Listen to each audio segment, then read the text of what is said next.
সবাই বলে শোনো আমার সাথে বলবে কি বলবো প্রভু ভজনা ও মায়েরা একটু বলি দেবেন এখন এই যে বলি মিলাই হলো জগনা লোহনা কৃষ্ণ তাই ভজনা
सरस्वती नाम নিতে বলতে পারতো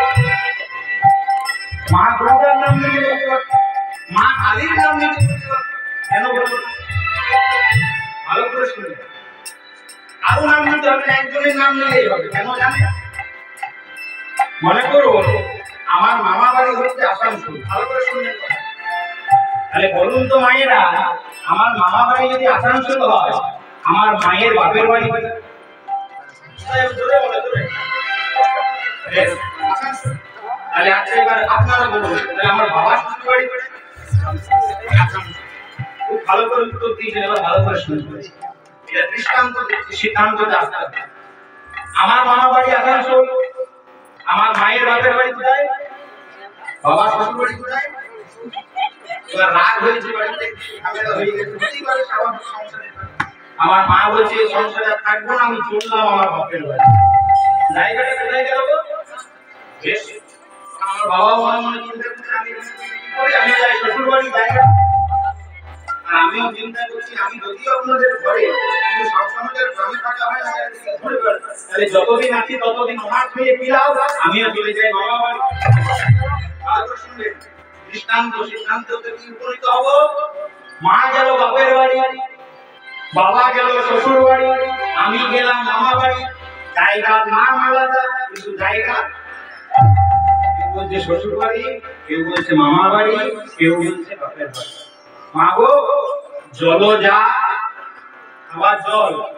আমরা জল বলি কেউ বলে ওয়াটার কেউ বলে পানি যে যেমন ভাবে বলতে পারে এই জন্য ভগবান এত চতুর দেখলেন কলিকালের মানুষ একদিন ঝগড়া বেশি পছন্দ করে একা কলির জন্য ঝগড়া হয় তাই বললেন কি ভগবান শ্রীমুখে শ্রীমদ ভাগবত গীতাতে বলে দিলেন শোনো তোমরা কেউ ঝগড়া করো না কেন জানো যে যথা মাম প্রপদন্তে আমস্ততৈব ভজামহ যে আমাকে যেমন ভাবে ভজনা করে যে আমাকে যেমন ভাবে তাকে আরো মনে যদি শুদ্ধ প্রেম থাকে আরো মনে যদি শুদ্ধ ভক্তি থাকে ভালোবাসা থাকে আমি কিন্তু তার হয়ে যাই কেউ কালী বলো কেউ দুর্গা বলো কেউ শিব বলো আই হ্যাভ নো ইন্টারেস্ট কি দেখবো আমাকে তাই সবাই মিলে আমার সাথে একটু বলুন তো নিতাই গৌর হরি বল ভজনা জপনা লোহনা কৃষ্ণ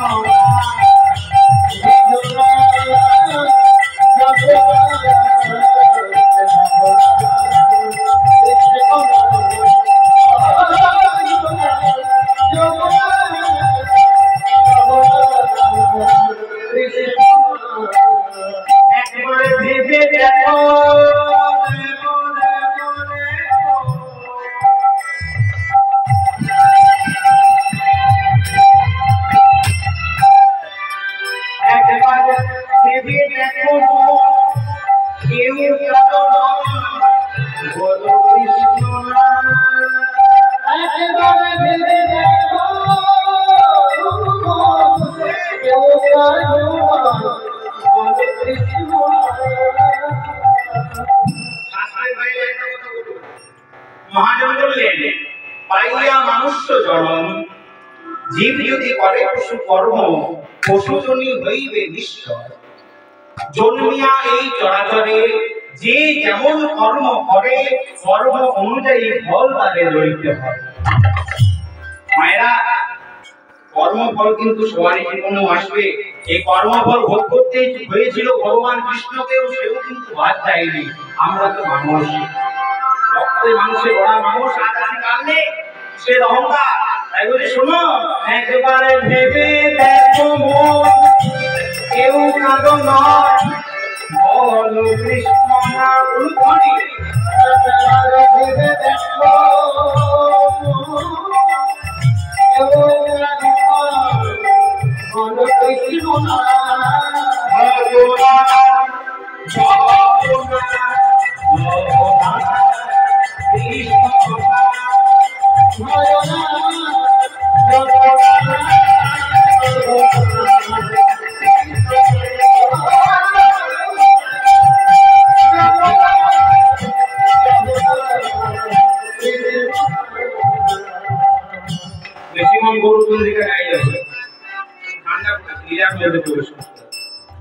সেই মহাপ্রভুর কথা সাধনা করে ক্রীড়া পাওয়া যাবে না।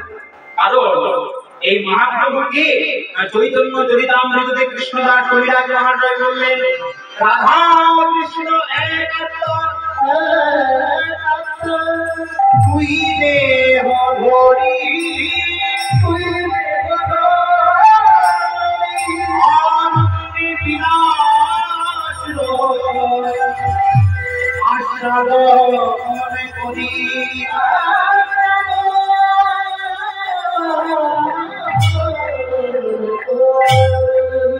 সেই দুই মিলে দেবে বলিতে চৈতন্য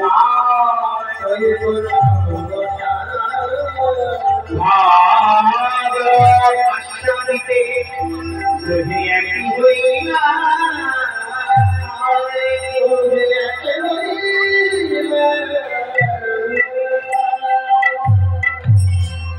এই যে বাবা কলিযুগের ভগবান কৃষ্ণ চৈতন্য মহাপ্রভু অন্য কেউ নয়, তিনি হলেন রাধা কৃষ্ণ চৈতন্য, যার নাম সেই কৃষ্ণ চৈতন্য মহাপ্রভুই আমার আজ নদিয়া নবদ্বীপ মাঝে আজ অবৈধ ভক্তের সঙ্গে পূর্বের ভাগে বিভোর হয়েছে। আর পূর্বের ভাবটি কেমন হয়েছে জানেন? এই পদবার্তা মহাজন গৌরচন্দ্রের পদাবলী অতিমাদ গৌরাঙ্গ বলিতে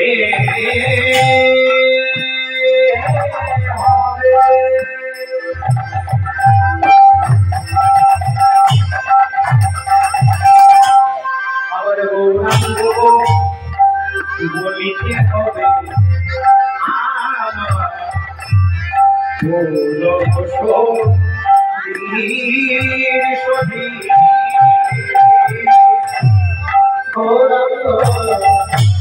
বলতে হবে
হরিবাসনে যখন এসেছেন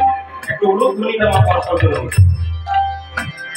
টাকা পয়সা দেন দেবেন না দেন না দেবেন ব্রাহ্মণে ছেড়ে বউ আছে না কেন বলুন জানি একটু বল করবো তুমি হৃদয় ধরি গৌরাঙ্গ বলিতে হবে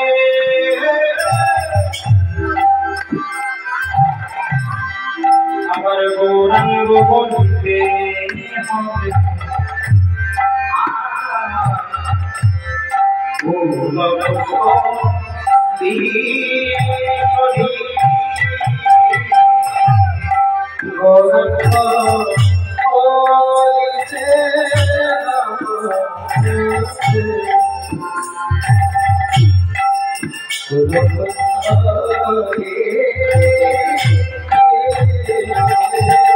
আমার হরি হরি বলিতে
সেই কৃষ্ণ চৈতন্য মহাপ্রভু আজ নবদ্বীপ জেলার